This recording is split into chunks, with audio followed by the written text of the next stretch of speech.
Megan, let me draw Dr. Brad Murphy into this. Brad Murphy, we're pleased you could join the program today, not only for your medical expertise, but because you have experience working in prisons and volunteering in prisons and in juvenile prisons. Now, we've heard, Brad, from the WA Justice Department, right? The crisis at Banksia Hill, what we first heard was that young people, children, okay, were being kept in their cells for 22 hours a day. Now, we've just heard from the WA Justice Department today that the situation, removing the troublemakers, means there's a better environment there at Banksia Hill, and so there are less lockdowns, and that the move has worked.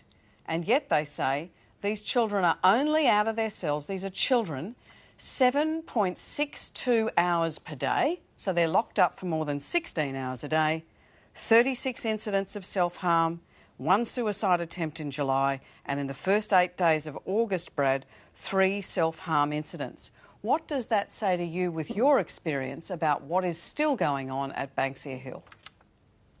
Oh, Ellen, I would have to say that from my point of view, it's really sad that we had to get interference from the drum in order to make a difference to these young men's lives.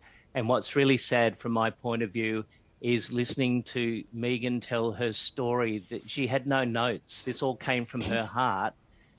This is lived experience.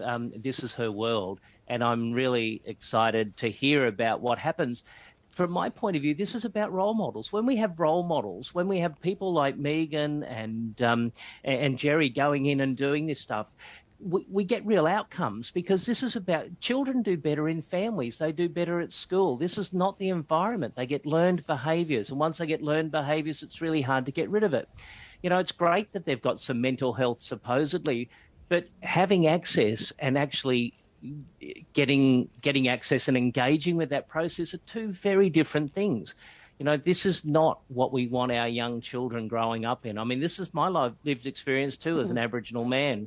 You know, I watch young Aboriginal kids go into corner stores, and, you know, it's almost expected that they're going to be shoplifters. I mean, this is their lived experience. So, you know, it's almost expected that they will go down this path, that this is a passage of a rite of passage. And I think that's really sad. This is soul-destroying stuff. This does not encourage our younger generation to realise their full potential. This is just absolute, you know, we need to go right back to why they're actually there. I've worked in these places and with role models, and it's been really exciting to actually see the joy on these kids' faces when they're engaging with uncles and aunties and their elders from community. These kids have been taken away off their land, away from their communities, and it's just a soul-destroying experience. And, you know, my heart goes out to Megan, and thank you for the work you do.